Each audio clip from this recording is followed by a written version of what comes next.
Okay, here we're looking at the session we did on the 8th week of the class, and what I'm going to try to do is kind of prepare this thing for the mix. So all these green tracks are the drums, the blue one is the bass, these two orange tracks are the acoustic guitars. Chris played one and Gideon played the other one. Keyboards, they were cut in this teal color here. Lead vocal is the red track. There's a little extra piece down here, and we'll talk about that in a minute. And then these three yellow tracks are the three harmony vocals. Now, as I look at this thing, I see that there's a little extra piece of drums here on the end. I believe that's because he, when they played this initial cymbal crash right here, somebody started talking.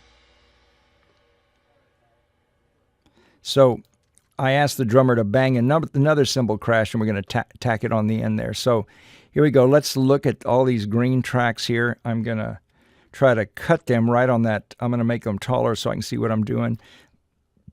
There's the bass drum hit right there. So I'm going to cut all these tracks right here and then get rid of this stuff in this area on the back side of it. All of that I don't need. Let me make this a little smaller so we can see what we're doing. And now let's go to the other hit that's right here, the original one, and zoom in on that. And it looks like it's right there. I'm going to cut this right there. All of these tracks I'm going to cut there. If I highlight them all and then I hit a command on the keyboard, that will cut them. So now they're cut at the same spot. And now I'm just going to delete these guys and now put this in that spot. So I hit Control L on Cubase. It will put it in there. So let's just see if that sounds okay.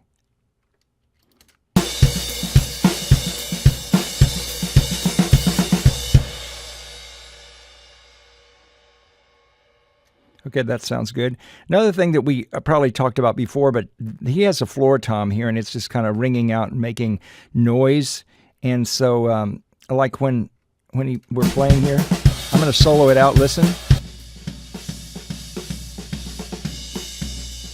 He plays it now and then. Here's what it sounds like when he plays it right here. But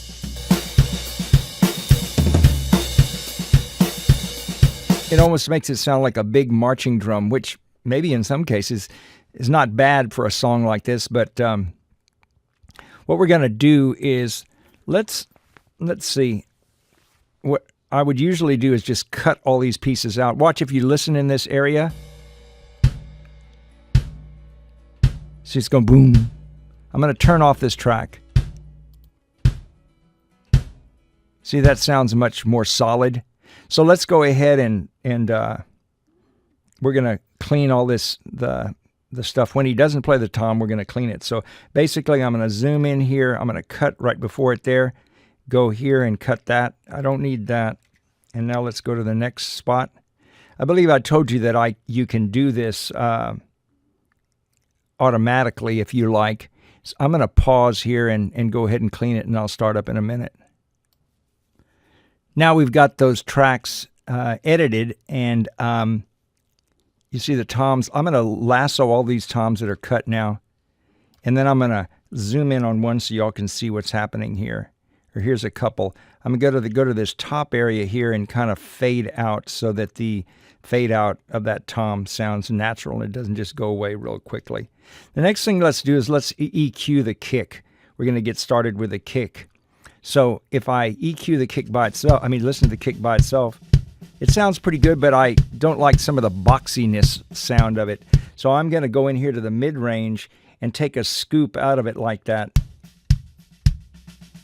Here's without the EQ. Sounds more like a cardboard box this way. This sounds like a solid hit.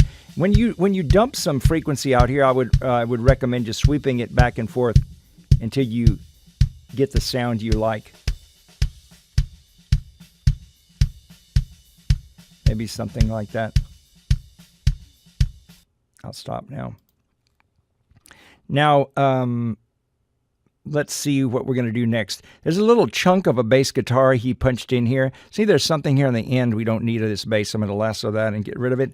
Over here, let's just kind of make sure that that splice sounds all right on the bass. So I'm going to zoom in on that area, and it looks like that we have, I'm going to cut this and get rid of it, and now that got rid of everything over there, I'm going to bring this way and overlap them a little bit, select them both, and hit the X key, and that'll crossfade them, and that now there won't be any kind of a problem in that area. Okay, so that'll be okay. Now, the song, let's see what we should do next here. Let's see if we can EQ that tom. I'm going to go up here to the tom track and go to a spot where he plays it several times, maybe right about there. And since I'm going to need to hear this spot several times, let's put a marker here. And we'll show you how to do markers later. I'm going to put marker 4 right here arbitrarily. So now whenever I go to hit that, it'll go back to this spot. So let's solo out the tom and let's hear it. Let's take out some mids. So I'm going to go over here. Let's hear this. I'm going to actually just loop this so it'll go over and over again right here. Maybe this looks like a single hit. I'd rather have that. So I'm going to hit a marker there and a marker there, and now I can make this loop.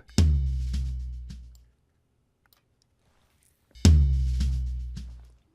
that sounds pretty good. Let's hear that with a band.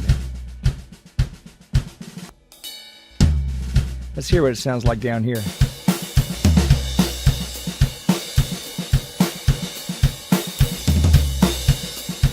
That sounds better, so let's leave it like that.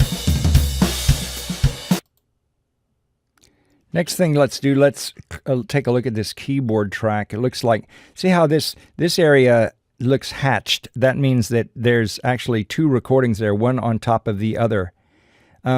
It's kind of hard to look at his waveform because it's a little low. What I'm going to do is this is not necessary down here. I'm going to delete that.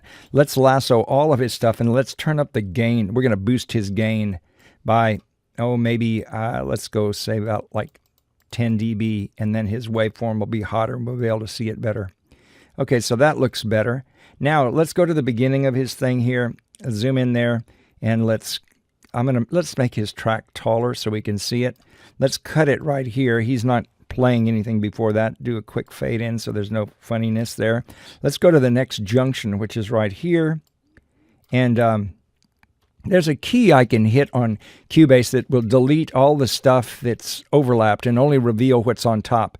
And I'm going to do that. I'm going to select all of this and hit that. And now we don't have anything underneath it. But I want to check these junctions here. So if I go here, and easiest way to make sure you don't have a problem is to overlap this a little bit, as I showed you earlier. Overlap, then hit the extra crossfade. Down here, it looks like he played and then he stopped, and we faded that out because he just sustained a note. Let's hear this. I'm going to play the keyboard track.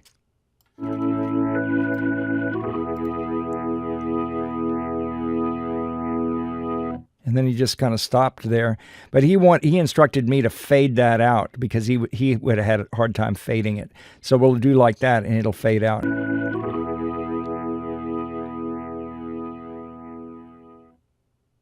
So now, and then he starts in again over here, so let's just kind of clean that up, make sure there's no extraneous noise coming from that track.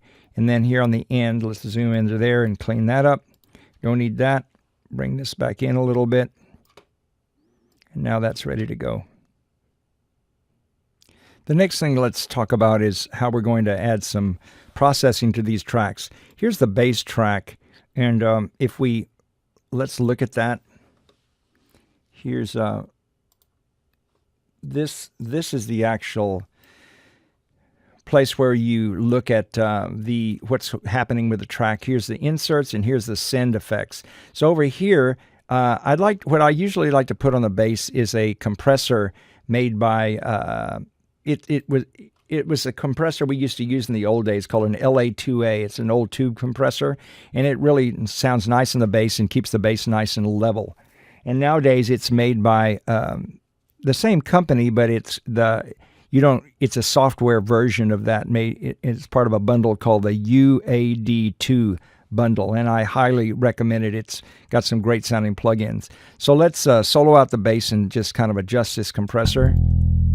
When he's not playing, this meter shows the gain reduction. So now, if I have it like this, there's no gain reduction. It's really not doing anything. What I'm going to do here is keep turning this up until we have about 6 dB of gain reduction. Something like that.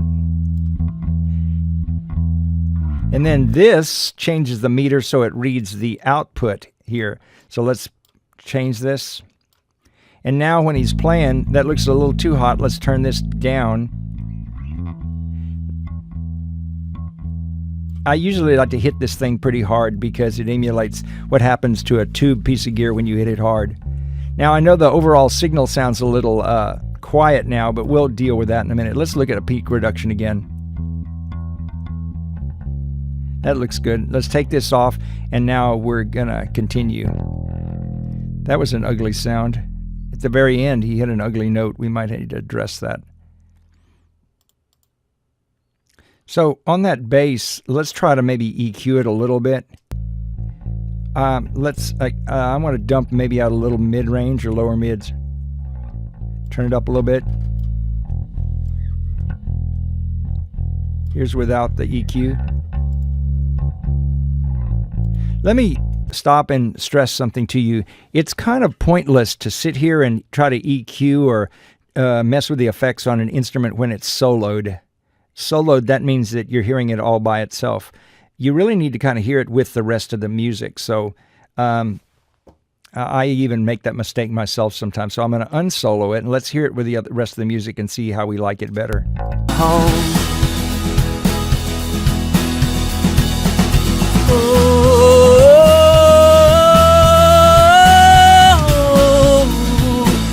I'm going to stop here.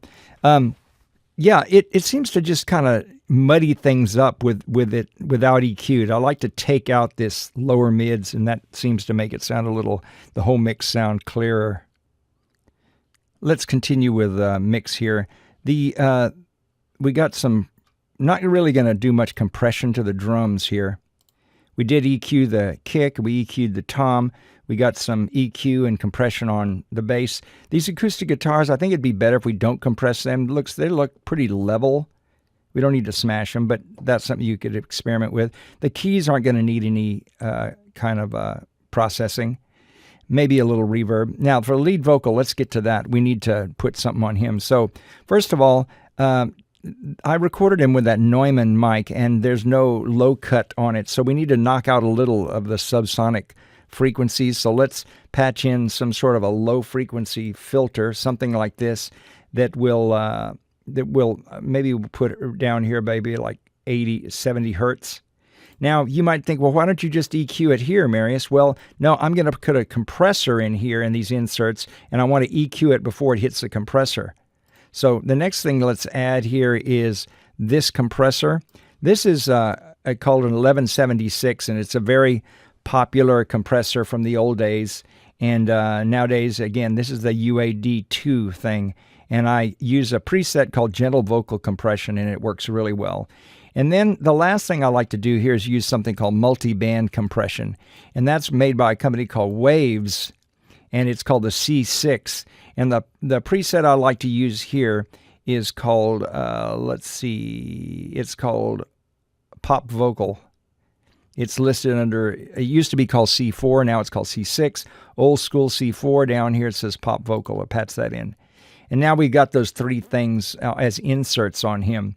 Over here is where we are the side chain effects. And there's 4 effects that'll be available for you: long reverb, medium reverb, short reverb, and a delay, like an echo.